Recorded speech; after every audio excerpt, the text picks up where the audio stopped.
The politics of Denmark function within a framework of a parliamentary, representative democracy. The Kingdom of Denmark is a constitutional monarchy, in which the monarch, currently Queen Margrethe II, is head of state. Executive power is exercised by the cabinet government, presided over by the Prime Minister, who is first among equals. Legislative power is vested in both the executive and the national parliament. The judiciary is independent, officially appointed by the monarch and employed until retirement. Denmark has a multi-party system, with 2 strong parties, and 4 or 5 other significant parties. No single party has held an absolute majority in the Folketing since the beginning of the 20th century. Since only 4 post-war coalition governments have enjoyed a majority, government bills rarely become law without negotiations and compromise with both supporting and opposition parties. Hence the Folketing tends to be more powerful than legislatures in other EU countries. The Constitution does not grant the judiciary power of judicial review of legislation, however the courts have asserted this power with the consent of the other branches of government. Since there are no constitutional or administrative courts, the Supreme Court deals with the constitutional dimension. On many issues the political parties tend to opt for cooperation, and the Danish state welfare model receives broad parliamentary support. This ensures a focus on public sector efficiency as well as devolved responsibilities of local government on regional and municipal levels. The degree of transparency and accountability is reflected in the public's high level of satisfaction with the political institutions, while Denmark is also regularly considered one of the least corrupt countries in the world by international organizations. Monarchy. Margrethe II has ruled as Queen Regnant and head of state since January 14, 1972. In accordance with the Danish constitution, the Danish monarch, as head of state, is the theoretical source of all executive and legislative power. However, since the introduction of parliamentary sovereignty in 1901, a de facto separation of powers has been in effect. The text of the Danish constitution dates back to 1849. Therefore, it has been interpreted by jurists to suit modern conditions. In a formal sense, the monarch retains the ability to deny giving a bill royal assent. In order for a bill to become law, a royal signature, as well as a countersignature by a government minister, is required. The monarch also chooses and dismisses the Prime Minister, although in modern times a dismissal would cause a constitutional crisis. On March 28, 1920, King Christian X was the last monarch to exercise the power of dismissal, sparking the 1920 Easter crisis. All royal powers called royal prerogative, such as patronage to appoint ministers and the ability to declare war and make peace, are exercised by the Prime Minister and the Cabinet, with the formal consent of the Queen. When a new government is to be formed, the monarch calls the party leaders to a conference of deliberation, where the latter advise the monarch. On the basis of the advice, the monarch then appoints the party leader who commands a majority of recommendation to lead negotiations for forming a new government. According to the principles of constitutional monarchy, today the monarch has an essentially ceremonial role, restricted in his or her exercise of power by the convention of parliamentary democracy and the separation of powers. However, the monarch does continue to exercise 3 formal rights: the right to be consulted, the right to advise, and the right to warn. Pursuant to these ideals, both the Prime Minister and the Cabinet attend the regular meeting of the Council of State. Political parties. Denmark has a multi-party system with currently 9 parties represented in Parliament. The 4 oldest and in history most influential parties are the Conservative People's Party, the Social Democrats, Venstre and the Danish Social Liberal Party. However, demographics have been in favor of younger parties, which has led to a constant process of policy development and gradual renewal amongst, but not limited to, the 4 old parties. No 2 parties have exactly the same organization. It is however common for a party to have an annual convention which approves manifestos and elects party chairman, a board of leaders, an assembly of representatives, and a number of local branches with their own organization. In most cases the party members in Parliament form their own group with autonomy to develop and promote party politics in Parliament and between elections. Executive. The government performs the executive functions of the kingdom. The affairs of government are decided by the cabinet, headed by the Prime Minister. The cabinet and the Prime Minister are responsible for their actions to the Folketing. Members of the cabinet are even given the formal title of minister, and each hold a different portfolio of government duties. The day-to-day role of the cabinet members is to serve as head of one or more segments of the national bureaucracy, as head of the civil servants to which all employees in that department report. Head of government equals. Enjoying the status of primus inter pares, the Prime Minister is head of the Danish government. The minister and members of the cabinet are appointed by the Crown on basis of the party composition in the Folketing. No vote of confidence is necessary to begin the government after election. If the Folketing expresses its lack of confidence in the Prime Minister, the entire cabinet must step down, unless a new parliamentary election is called. Lars Løkke Rasmussen was the Prime Minister from April 2009 until September 2011. He headed a right-wing government coalition consisting of Venstre and the Conservatives, with parliamentary support from the Danish People's Party. Following the September 2011 election, the right wing lost by a small margin to the opposing centre-left coalition, led by Helle Thorning-Schmidt, who on October 3, 2011 formed a new cabinet government consisting of the Social Democrats, the Danish Social Liberal Party and the Socialist People's Party. The government has parliamentary support from the Red-Green Alliance. Cabinet government equals. According to Section 14 of the Constitution, the King sets the number of ministers and the distribution of cases between them. The monarch formally appoints and dismisses ministers, including the Prime Minister. That means that the number of cabinet positions and the organization of the state administration into agencies are set by law, but subject to change without notice. A coalition of many parties usually means a large cabinet and many ministries, while a small coalition or the rare one-party government means fewer, larger ministries. As of June 2015, in the wake of the parliamentary election, the cabinet has 17 members including the Prime Minister. The Prime Minister leads the work of the cabinet as well as being Minister for Constitutional Affairs, overseas territories and for the affairs of the press. The 17 cabinet ministers hold different portfolios of duties, including but not limited to the day-to-day role as head of one or more segments of the government departments. Government departments equals. The Danish executive consists of a number of government departments known as ministries. These departments are led by a cabinet member and known as minister for the relevant department or portfolio. In theory, all ministers are equal and may not command or be commanded by a fellow minister. Constitutional practice does however dictate that the Prime Minister is primus inter pares, first among equals. Unlike many other countries, Denmark has no tradition of employing junior ministers. A department acts as the secretariat to the minister. Its functions comprises overall planning, development and strategic guidance on the entire area of responsibility of the minister.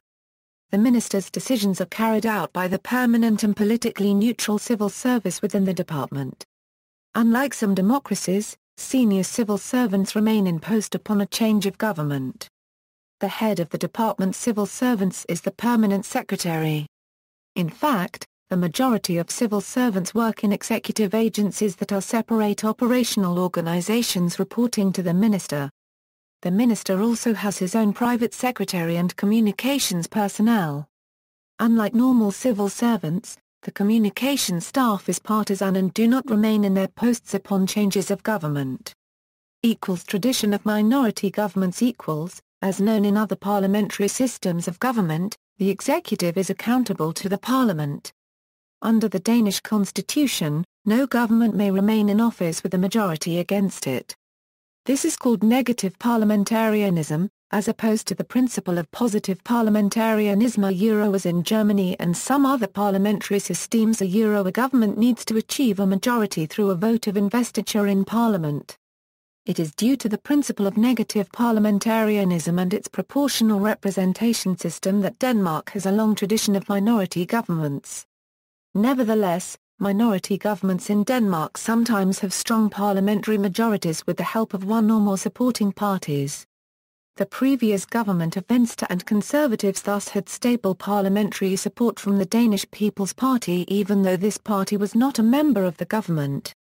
Danish politics are based upon consensus.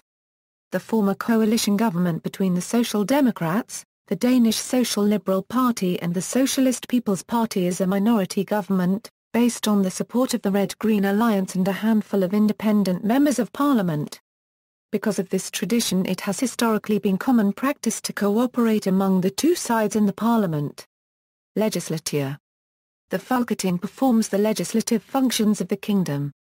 As a parliament, it is at the centre of the political system in Denmark, and is the supreme and ultimate legislative body, operating within the confines of the constitution. The Prime Minister is drawn from Parliament through the application of the Danish parliamentary principle, and this process is also generally the case for the government also. The government is answerable to Parliament through the principle of parliamentary control. Ministers can be questioned by members of Parliament regarding specific government policy matters. General debates on broader issues of government policy may also be held in Parliament and may also be followed by a motion of no confidence. The opposition rarely requests motions of no confidence, as the government is usually certain of its majority. However, government policy is often discussed in the plenary assembly of Parliament. Since 1953, the year that marked the reform of the Danish constitution, Parliament has been unicameral. History with the implementation of the first democratic constitution in 1849, Denmark's legislature was constituted as a bicameral parliament, or Riksdag, composed of Folketinget and Landstinget. With the constitutional reform of 1953 the Landstinget was abolished, leaving only Folketinget. Composition The Folketing is composed of 179 seats, whereof 2 are reserved for the Faroe Islands and 2 for Greenland. The remaining 175 seats are taken up by MPs from elected in Denmark. All 179 seats are contested in elections held at least every 4 years and in the present parliament, all seats are taken up by members belonging to a political party. All parties receiving more than 2% of the votes are represented in parliament. Comparatively, this is quite low. In Sweden the minimum level of support necessary for getting into parliament is 4%. Often, this has led to the representation of many parties in parliament, and correspondingly complex unstable government majorities. However, during the last decade the political system has been one of stable majorities and rather long government tenures. Proportional representation and elections Denmark does not use a first-past-the-post voting system based on constituencies. Instead a system of constituency-based proportional representation as well as a system of allotment is indirectly prescribed in the constitution, ensuring a balanced distribution of the 179 seats. 135 members are elected by proportional majority in constituencies while the remaining 40 seats are allotted in proportion to the total number of votes a party or list receives. The Faroe Islands and Greenland elect 2 members each. All parties and lists receiving more than 2% of the total vote are guaranteed parliamentary representation. As a consequence of the system, the number of votes required to be elected to parliament varies across the country. It generally requires fewer votes to be elected in the capital of Copenhagen than it does being elected in less populous areas. The participation of the electorate in general elections normally lies above 85%. All turnout figures include invalid votes, subtotals and totals exclude invalid votes. Judicial system. Denmark has an independent and highly professional judiciary. Unlike the vast majority of civil servants, Danish judges are appointed directly by the monarch. However, since the constitution ensures the independence of the judiciary from government and parliament in providing that judges shall only take into account the laws of the country, the procedure on appointments is only a formality. Until 1999 appointment of judges was a de facto responsibility of the Ministry of Justice, who, as well, was charged with the overall administration of the justice system. On accusations of nepotism and in-group bias, The ministry in 1999 set up two quasi-autonomous non-governmental organizations responsible for appointments and administration. Ombudsmanden, the Danish parliamentary ombudsman, currently Jørgen Stensgaard, is a lawyer who is elected by Parliament to act as a watchdog over the government by inspecting institutions under government control, focusing primarily on the protection of citizens' rights. The Ombudsman frequently inspects places where citizens are deprived of their personal freedom, including prisons and psychiatric hospitals. While the Ombudsman has no power to personally act against the government, he or she can ask the courts to take up cases where the government might be violating Danish law. The Ombudsman can criticize the government after an inspection and bring matters to public attention, and the government can choose to act upon or ignore his/her criticism, with whatever costs it might have towards the voters and the parliament. Domestic and foreign relations. Danish realm. Iceland, Greenland, and the Faroe Islands were formerly colonies of Denmark.